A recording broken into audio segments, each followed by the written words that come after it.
for a minute. So let me clinch that.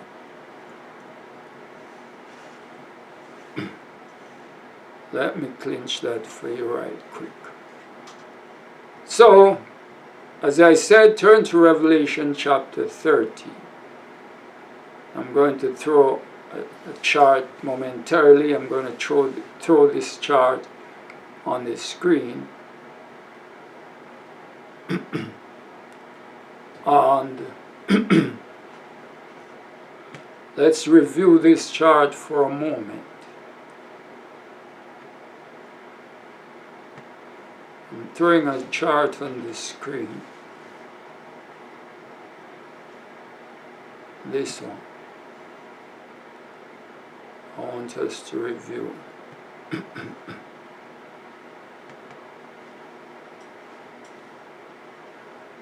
So, this is where we are.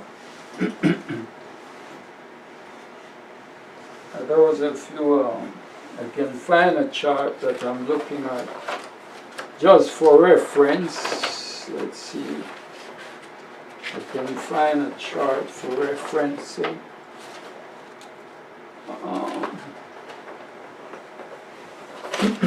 Let's just take a look at these.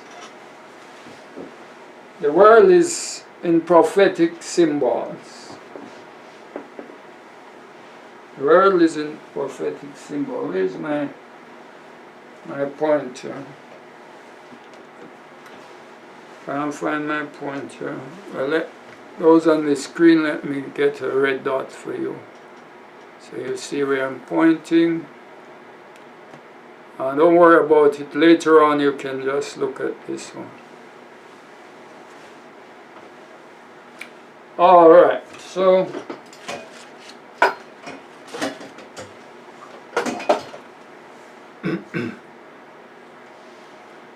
God is careful to write the world event in sequence for us, and we can follow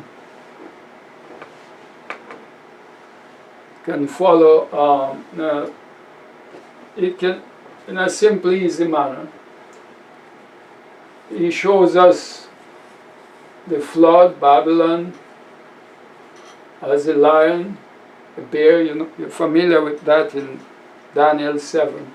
Media, Persia, Greece, and of course we know that the division of Alexander's empire causes 4 generals to take over his dominion, and as we have it, they were Lysimachus, Seleucus, Ptolemy, and Lysimachus, Seleucus, Ptolemy, and Cassandra. But what has happened is that Lysimachus and Seleucus merged in one. First, they were up north. So Lysimachus overthrew, because it's a time when the wind was blowing upon the seas, a time of conquest. So Lysimachus overthrew. Let's look at them. These are the four generals. So let's say Lysimachus was here, Seleucus. So this one overthrew this one and merged to one, so you have only 3. Then what happened is that Seleucus overthrew Lysimachus, then you are left with only 2. You understand that? Lysimachus overthrew Seleucus among the 4 generals. This one overthrew this one, merge him, so they have 3. And then this one overthrew the one that overthrew the first one, so you have Seleucus took over all these, and Ptolemy stood by himself. So we left with 2 blocks from the Grecian Empire, Alexander Empire, and of course, out of one of them, that was Ptolemy, who was in charge of Egypt, came Rome. So, on my chart here, if you are looking, 63 BC is where we start the Roman Empire, coming out of the Ptolemaic dynasty, the Ptolemaic power. And so this is where Rome starts, 63 BC, and then you can see the cross there, so of course you know that it's pagan Rome that crucified Christ along with the church, the Jews. And so, when pagan Rome was crucifying and martyring the Christians and doing all that, they realized that persecution was spreading the gospel. The more they exterminate Christians, the more the Christians spread, the more people start. That's why we need something to stir us up. We're too lackadaisical. We need more persecution, and persecution is coming. Persecution spread the gospel. Anyway, it is what it is.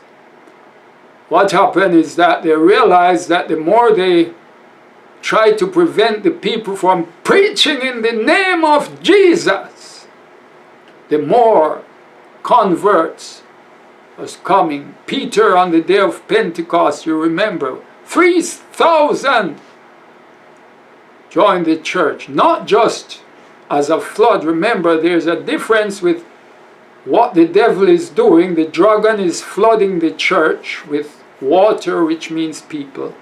So on one side we have a bunch of flood coming in the church to wash away the standard and wash away God's church, to destroy the woman. You remember that in Revelation 12.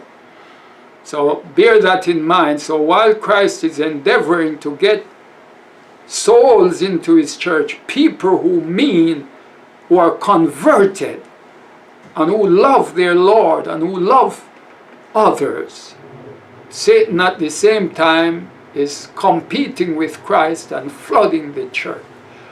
The difference with Satan's flood, it will not promote growth. It will only promote damage. What does a flood do? You'll see the flood all over the world. What they do? They destroy, they break away, they wash away, they drown, they kill, they ravish. We had a flood here in North or South Carolina, and I watched that water carrying cars, and some of the same thing happening in Asia. Cars lined up like a like a freeway. Cars going down the street like cars running on a freeway. People on top of the car. Oh man. Houses, everything going down.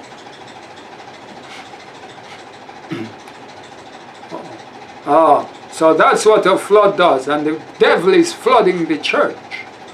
He started right when Christ was to be born. Remember, he faced the woman. That dragon that faced the woman that was pregnant. It's talking about the timeline of the church. He faced the woman and he started flooding the Christian church with Constantine. And that's what we are talking about here. Constantine, for us to have the transition from pagan to papal Rome, ecclesiastical Rome, church and state, they realized that what they were doing, so they are strategizing. They strategize and say, okay, since persecution is not working, let's befriend the people. Let's join the church. If we can't beat a man, let's join him. So they used that strategy and they infiltrated the church. And the Bible had predicted that as a flood that will enter the church. And it continues to grow higher and higher in God's church. From Constantine entered the church. He brought with him the pagan practices. He brought with him the worship styles, and because he paid the pagans 20 pieces of gold each. 20 pieces of gold, bribing them to join the church. And gave them a white gown and promised some of them freedom from slavery. That's what he did. That's his strategy that caught the church off guard. Well, not off guard, because they slew the leaders, and the fictitious leaders that were in the church then, they just welcomed the flood, welcome. They had no standard. Anything from the world just barged itself into the church, not even barge itself, just was invited into the church. Because the leaders, watchmen on the walls of Zion, was more about themselves than to protect and secure God's church, and secure to stand firm on the foundation of truth, and to follow the light as it shines on our path, or it is within our reach, to reach for it. They didn't care about the light. They allowed the light to go dim. And this change, I showed you the last time that there's the golden bowl represents the spirit of prophecy. When God realized that the church needed the spirit of prophecy to help us to understand the Bible, they threw it out the door and stuck themselves in the olive trees and start feeding the people with crude oil. You can't do that. So if you're one that dismiss the spirit of prophecy, all you're giving the people, all you're feeding the light with is crude oil, because you are not authorized to interpret the secret things of God, because you're not all prophets. Oh. So, getting back to our sequence of events, I'm just showing you the backdrop to the Protestant nations that signed that creed, that wrote their creed, and became now the 10 toes. How we evolve into the powers, the leaders of the world today. As you see a picture that I have where I show you the leftists and the rightists. And in the days of these kings shall the God of heaven set up a kingdom which shall start as a stone. That's the catch. They will tell you that the stone is Christ, but they can't explain how comes Christ starts so small and then grow.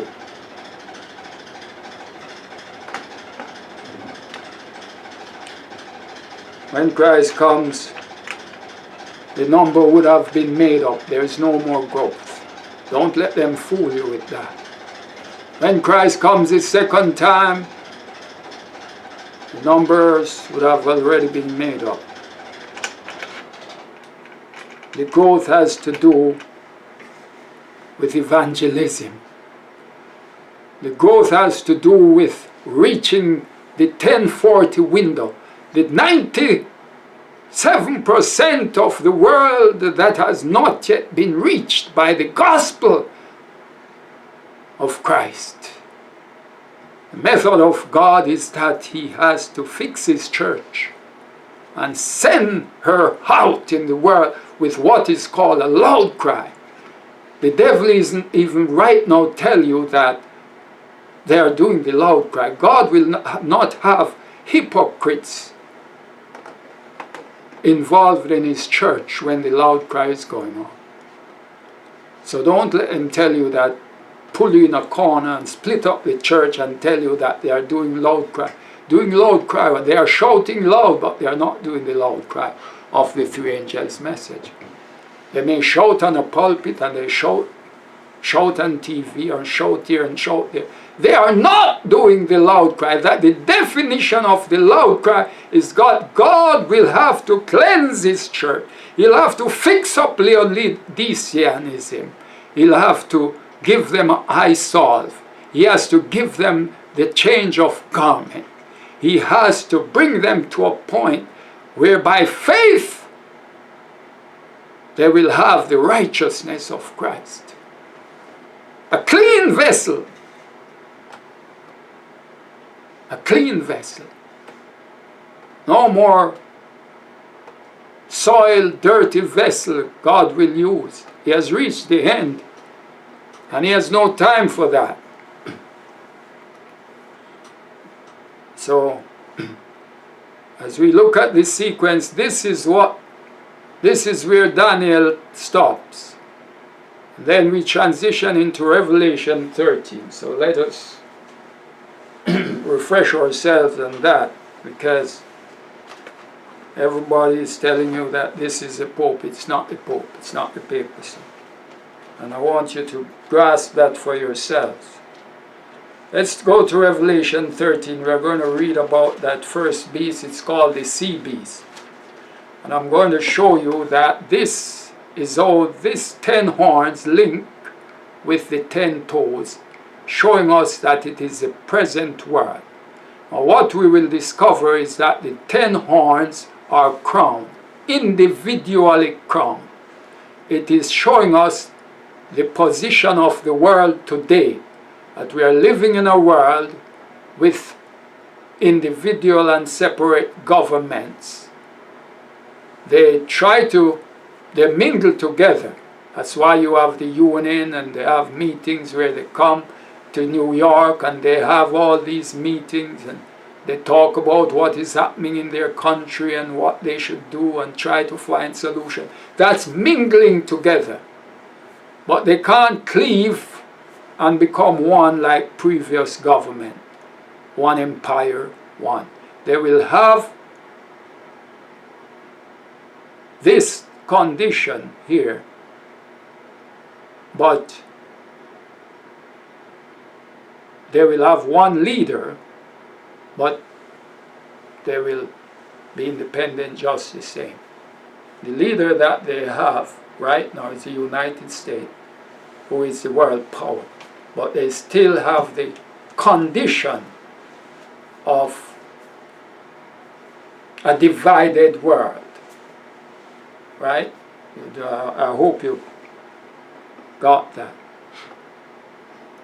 They still have a divide, but here the two-horned beast is pulling a string right here, because he's trying to pull back what happened in the Dark Ages under the papacy.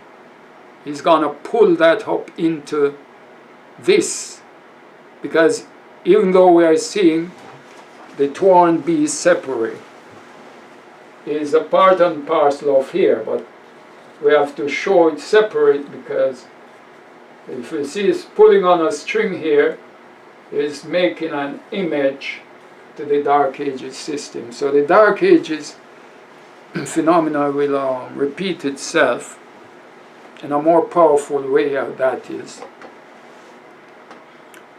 So, as to the sequence of events, how we get to these 10 horns is as a result of what happened there. 10 horns and 7 heads, 7 heads. Describing the religions, the churches, the Christian churches, the same Protestant churches that we have talked about, that protest against this one wounded head. If you look in the center here, only one of the 7 heads is wounded. And I see blasphemy. As you read the scripture, let's read. You will see that blasphemy is over the heads, and only religion uh, as is appropriately referred to as blasphemers. Religious, only under religion you find the term that it's relevant in the realms of religion, not in the range of political or the political world. So that's where we are. So this is just introducing you. For if you never knew, this beast is introducing our world. This beast is a part and package of where we are living, and we must understand where we stand in order to understand what is coming and what decisions we will be asked, we will be forced to make. Well, first of all, know where you are standing. Understand your surroundings. Understand how did we get here. All those things are essential, because when we get deep, we are going to dive deep in the truth, and you don't want to get lost in the twigs and the nets and all the rubbles. So Revelation 13, I read, and I stood upon the sand of the sea. I want you to read this with from a different perspective as you used to, and read it with more understanding. Get a little closer to it, put yourself in it, and try to understand it. That it has the influence of the Pope, and you will hear that this is the papacy based on the language, but understand it is not the papacy. Papacy may be is an influence in it, but this is you will see that it is a melting pot. It is a world that we are living in with systems from the beginning of time that are being used today. It's referred to as a melting pot world. So on that basis, let us read. It says, "And I stood upon the sand of the sea, and saw a beast rise up out of the sea, having 7 heads and 10 horns, and upon his horns 10 crowns, and upon his head the name blasphemy." The horns are individually crowned, the head blasphemy. This is depicting the separation of church. The beast behind him, the papacy, this beast, the nondescript beast with the little horn head, is describing the church and state commingled with the church in charge, the papacy. Now, this is showing when the head was wounded, the separation. The Pope was taken captive because of the protesting of Martin Luther. Eventually, the Protestant nations backing Berthier, the French general. Berthier, the French general, did not single-handedly go and capture the Pope. It was the backing of the Union, the Protestant nations, because they wrote their creed. You saw where we read where they wrote their creed. They were now dividing themselves, separating themselves as political power, and they took over. That is what Revelation 13 is showing us, the departure or the separation, which is referred to as the wounding of the head, the wounding of the papacy, means the separation of the church from the state, or the separation of the state from the church, because we know the papacy is primarily a religious organization.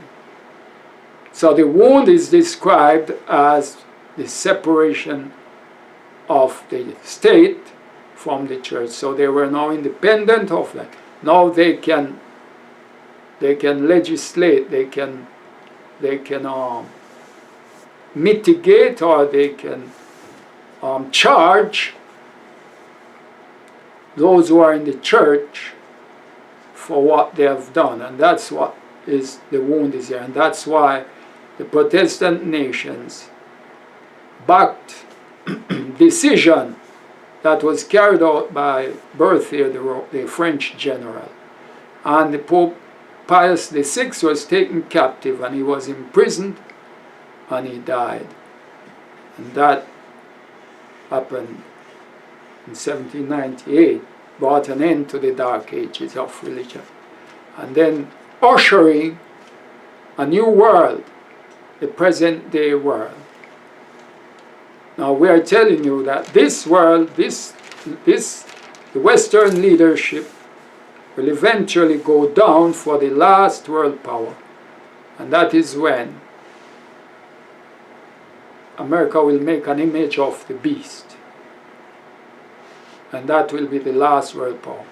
We'll tell you how communism come in feature in this, because yes, communism will feature and will have power, a great authority and great influence.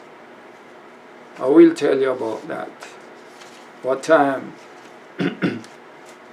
What will happen that communists, or let me put it this way, what will happen? Will communists rule the world, or will communists not rule the world? The Bible talks about that. I'll tell you about it. But for now, let's wind up here by reading Revelation 13. Verse 2 says, "And the beast which I saw was like unto a leopard, and his feet were the feet of bear, and his mouth as the mouth of lion. And the dragon gave him his power, and his seat, and great authority. And I saw one of his heads, as it were wounded to death, and his deadly wound was healed. And all the world wondered after the beast." Now this puts us now in the healing of this wound. We saw the wound in Revelation, and we are told of the healing of the wound here in Revelation. And that, of course, played out in 1929, when the Holy Sees, the papacy, was reinstated symbolically. Not to the power of the Dark Ages, nothing near that, but they were reinstated for the record, but not in the way it said. That's why it says the wound was healed. Pope was reinstated, and we'll talk about that some more. "And they worshipped the dragon, which gave power unto the beast, and they worshipped the beast, saying, Who is like unto the beast? Who is able to make war with him? There was given unto him a mouth speaking great things, and blasphemies, and power was given unto him to continue 42 months. Now this 42 months is same as the 1260 years. Now, how do we explain this? Well, I'll give you an insight into it. It's just saying that this period of time started back then when the papacy was in power, because the 42 months is just putting the beginning of this power. It's showing us that they overlap, and that 42 months puts this beast, this system, that it was coming on stage. Nothing just come on stage at a whim, at the blink of an eye. You have to know that it began just as Rome. 538 does not explain 508, 509, when it just explained when it was licensed, when it was fully, what you call it now, when it was fully, I'm looking for the word, but when it was fully authorized, when it came on stage. But it started, Rome started before that. I mean, the papacy started before, if you notice on the chart here, it's 476 AD. It started way before 538. 538 when it was fully authorized and fully established. All right, so this 42 months, you explain it by saying, first of all, understanding that it is the same period, but it just means that they run parallel. This system started back then, because you know that even the Protestant period of 1500 with Martin Luther, things were coming on stage. The beginning stages is what that is about. There was given unto him a mouth speaking, that verse 7. And it was given unto him to make war with the saints, he overcome them. And all that dwell upon the earth shall worship him, whose names are not written in the book of life, the book of life of the Lamb slain from the foundation of the world. If any man has an ear, let him hear. He that leadeth into captivity shall go into captivity. He that killeth with the sword must be killed with the sword. Here is the patience on the faith of the saints.